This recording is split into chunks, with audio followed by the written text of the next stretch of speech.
I'm going to tell you a success guaranteed way to improve your temper and your taste. In the art of positive thinking and manifestation, the key aspect is to constantly tell yourself positive things, letting nothing negative seep into your psyche. Here's a clip from a former video of mine on Customato and how he'd never let his fighters say anything negative that could impair their mental strength. He won't let nobody allow any negativity to even seep through my psychic. Everything was that I'm invincible, I'm a savage, I'm ferocious, and the smartest savage. In the same way, the music you listen to will also affect the way you view yourself, others, and will shape your perception of the world overall. Music in itself is made with intention.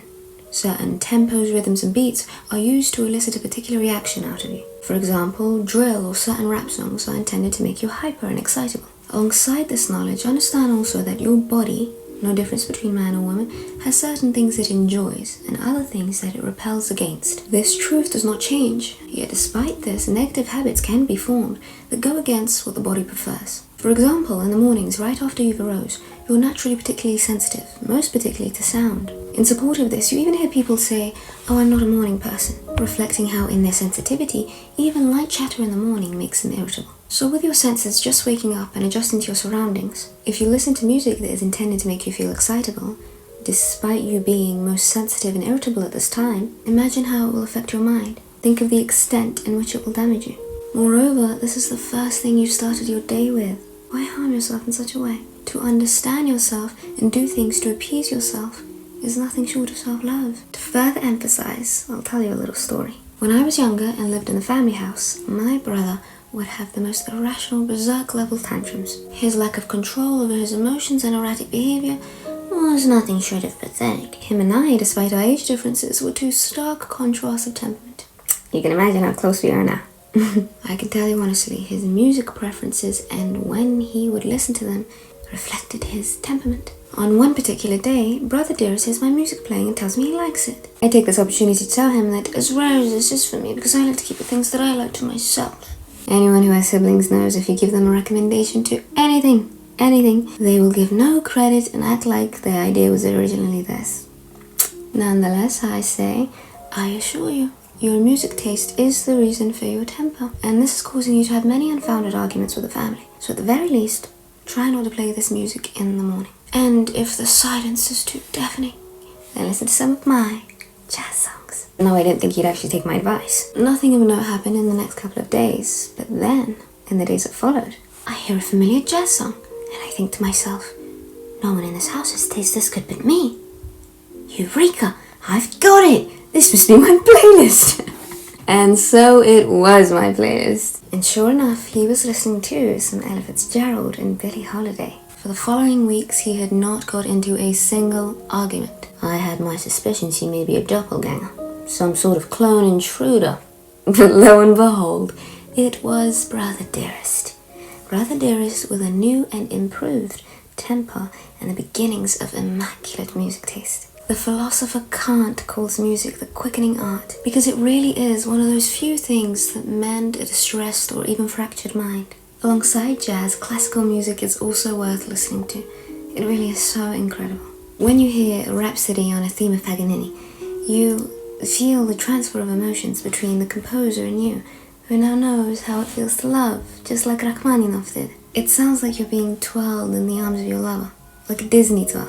I'll cue an example here. Tchaikovsky's Valse Sentimentale sounds like you're a character in some tragic Russian literature, like you're in a Tolstoy or Dostoevsky book. And when you play Vivaldi's La Stravaganza, suddenly you're Optimus Prime. You're Attack on Titan's Owen Smith, leading a band of armies. It's got a "My name is Maximus Decimus Meridius" feel to it, and there's a soft romance anime Studio Ghibli feel which exudes from Debussy's Arabesque No. 1. Remember, it is the power of music to carry one directly into the mental state of the composer. The listener has no choice. It is like hypnotism. Therefore, if you listen to music intended to make you volatile and erratic, rest assured you will be volatile and erratic. So in love and care for yourself, listen to music that will ease and tend to you. My recommendations are jazz and classical music. I'd like to play the scene for you from one of my favorite films, by the ever-impressive Tarkovsky. This is a clip from the film Stalker. Psst. You can watch it for free on YouTube, but don't tell anyone in case it gets taken down. And as always, if you like this video, please be sure to like, comment, and subscribe. Bye now, and cue the scene. Вот вы говорили тут о смысле нашего жизни, бескорыстности искусства. Вот, скажем, музыка.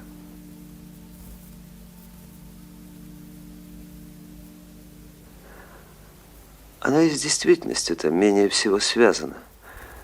Вернее, если и связана, то безыдейно, механически, пустым звуком, без ассоциаций.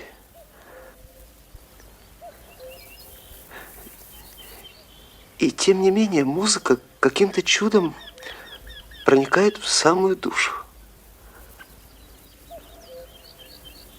Что же резонирует у нас в ответ на приведенный к гармонии шум и превращает его для нас в источник высокого наслаждения и объединяет, и потрясает? Для чего все это нужно?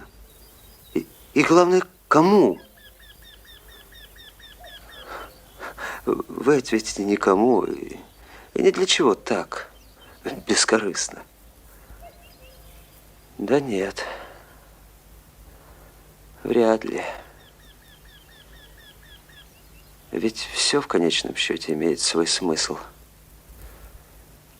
И смысл, и причину.